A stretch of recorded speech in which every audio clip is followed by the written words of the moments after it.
Halo teman-teman, ketemu lagi dengan saya Reza Arjantia. Nah, untuk kali ini saya akan membahas tentang tips membeli motor tua.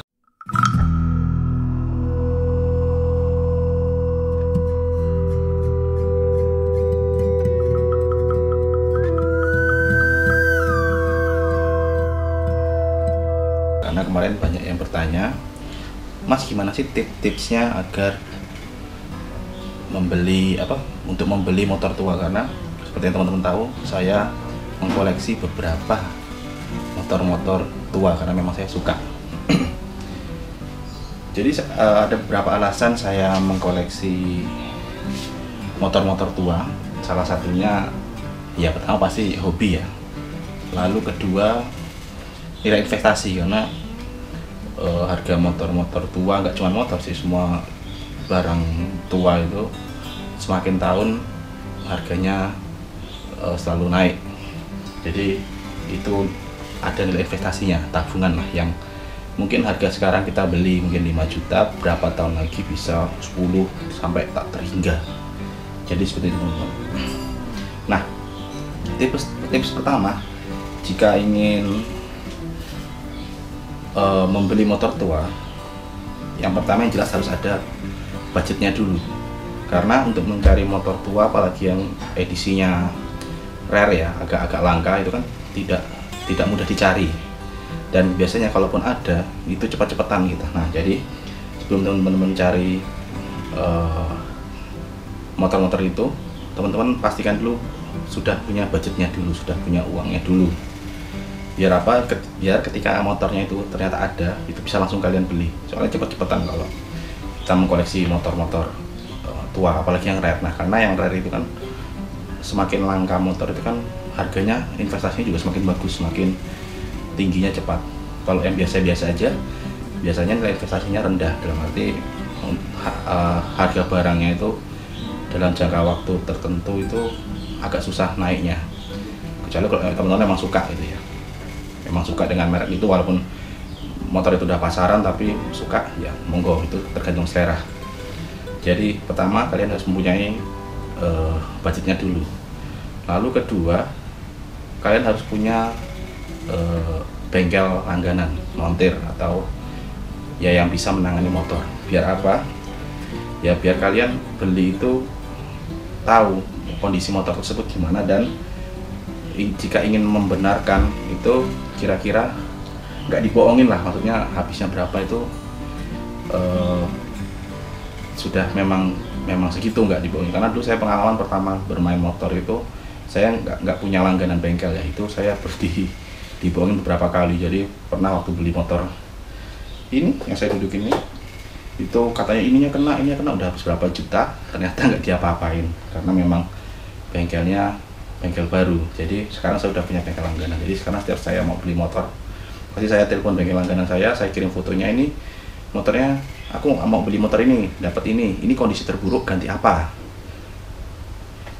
Jadi biasanya bengkel saya itu ngasih list, kondisi terburuk harus ganti ini, budgetnya segini. Terus nanti saya juga ngasih tahu motor itu nyala nggak, terus suaranya gimana. Jadi saya kirimkan video. Jadi saya selalu komunikasi dengan bengkel saya itu via WhatsApp. Jadi kadang nggak selalu saya bawa karena juga dia sibuk kan. Jadi biasanya saya rekam, saya foto-foto, saya kirim via WhatsApp.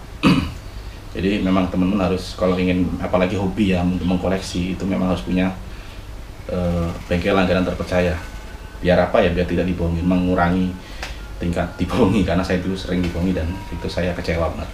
Bukan masalah uangnya, tapi kadang kita ngeluarin uang itu tuh ya pengen motornya itu sembuh, tapi ternyata nggak diapa-apain, itu kan ya agak kecewa juga.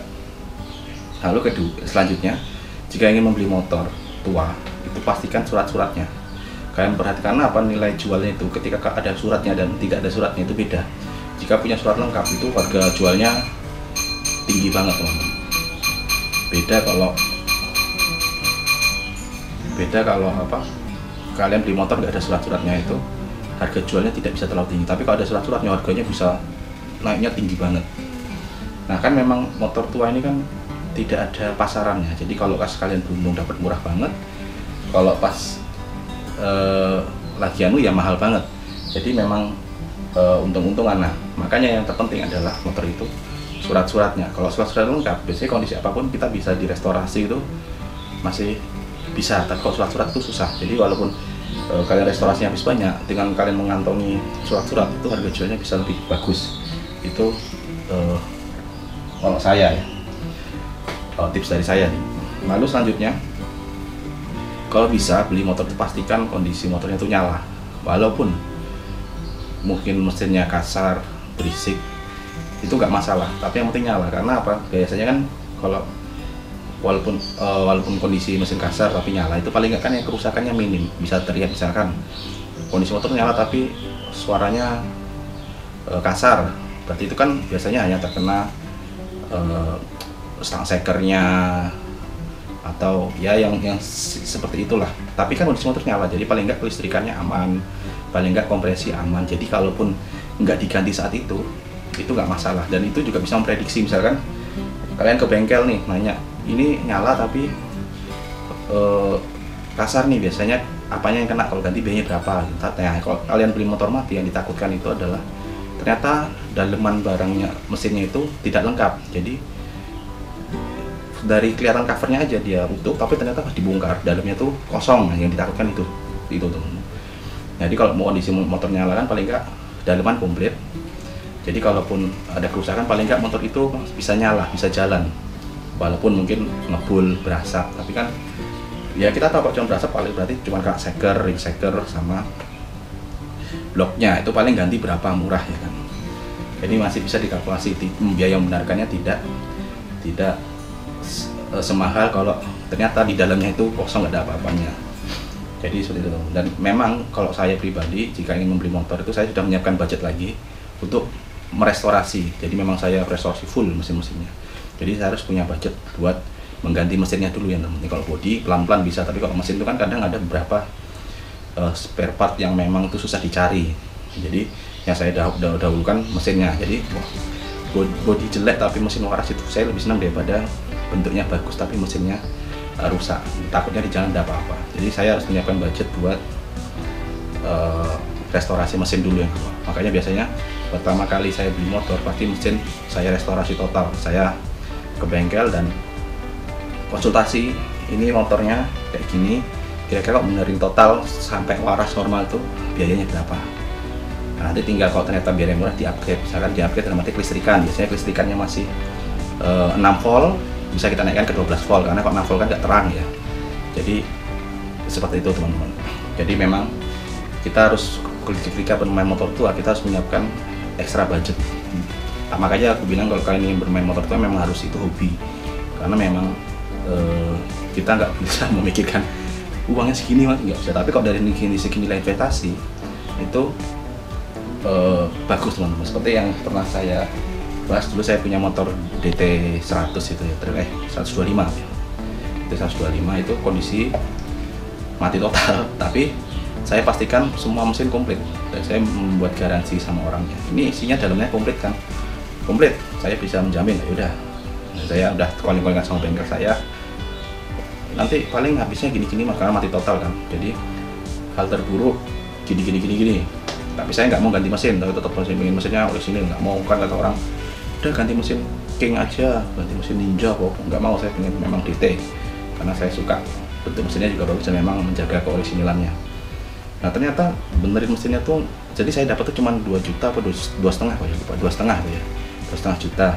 Lalu ternyata benerin mesinnya tuh cuma 1,5 juta, jadi habisnya 4 juta ya untuk mesin. Terus bodi kan juga amburadul ya, saya benerin bodi itu habis 500-an. Jadi sekitar, anggap aja saya restorasi itu habis 5 juta. Belum sampai keluar bengkel, motor itu udah ditawar orang 7,5 juta. Masa beli 7,5 juta padahal itu kondisi belum nyala, masih di bengkel sendiri. Wah nggak mau aku. Nah, itu teman-teman yang nilai investasi. Padahal kok saya mau, saya memang niatnya menjual itu, saya sudah untung 2 juta. Ya kan, sudah untung 2 juta. Nah sekarang terakhir ini motor itu ditawar sekitar 9 apa 10 gitu, nggak mau saya lepas. Padahal udah untungnya udah berapa tuh? Udah 4 jutaan dari modal yang saya keluarkan hanya sekitar 5 jutaan. Jadi itu nilai investasi teman-teman. Motor itu semakin lama, semakin tahun dia pasti akan semakin mahal, karena apa? Semakin langka. karena pasti banyak motor yang akhirnya nggak dirawat, akhirnya cuma diambil spare partnya aja, diambil misalkan mesinnya aja, dijual eceran, akhirnya unit motornya utuh itu berkurang, tidak banyak. Nah, itulah kenapa harganya jadi tambah mahal, jadi langka, jadi seperti itu. Jadi memang bermain motor tua itu awalnya saya memang hobi, tapi kok lama-lama akhirnya jadi nilai investasi. Ini saya punya motor sekitar ada berapa? 9 apa 10, ini garasi pertama ya, ini garasi kecil saya, ini isinya udah tua, 4, 5. Terus itu kan garasinya dibatasi tembok, ada lagi di sana, ada DT, ada 1, 2, jadi sekitar ada 1, 2, 10 motor. 10 motor, dan memang saya hobi dan nilai investasi ada apa itu tabungan saya, nilai investasi saya. Jadi suatu saat kedepannya saya nggak tahu gimana, tapi harga jualnya pasti tinggi, walaupun saya nggak berniat buat menjual karena memang saya suka. Jadi saat ini ya saya menikmati bermain motor, saya koleksi, saya punya semua motor yang memang saya impikan dari dulu kan nggak bisa saya beli motor, masih miskin, masih kere, mau beli motor tuh nggak punya duit, cuma bisa membayangkan. Akhirnya sekarang saya punya uang, saya beli semua motor yang saya impikan dari muda dulu. Jadi dulu puasa, prihatin, sekarang saya beli semua. Itulah kenapa alasannya saya koleksi motor tua, karena memang saya suka dari dulu, pengen, kata orang, balas dendam dulu teman-temannya pada punya ini, saya nggak punya, sekarang saya punya duit, saya beli semua yang motor yang saya impikan. Tapi itu jangan ditiru jelek, teman-teman, kasihan nanti kalau teman-teman ternyata uangnya terbatas, ya nanti uang tabungannya entek. Jadi kalau kalian memang hobi motor klasik, itu harus dari uang tak terduga, bukan uang tak terduga, uang lebih, uang nggak kepake. Jadi itu uang nggak kepake, jangan sampai mengganggu uang keluarga dan uang tabungan. Jadi harus ada uang keluarga, uang tabungan, baru uang hobi. Uang hobi itu uang yang memang nggak dipakai sama sekali. Jadi itu tips dari saya, teman-teman. Oke, saya rasa cukup untuk kali ini. Jangan lupa like, share, dan subscribe untuk channel ini agar saya bisa lebih semangat lagi dalam membuat konten-konten yang berhubungan dengan otomotif, tato, dan vlog-vlog lainnya. Oke, sampai jumpa di episode selanjutnya. Dadah.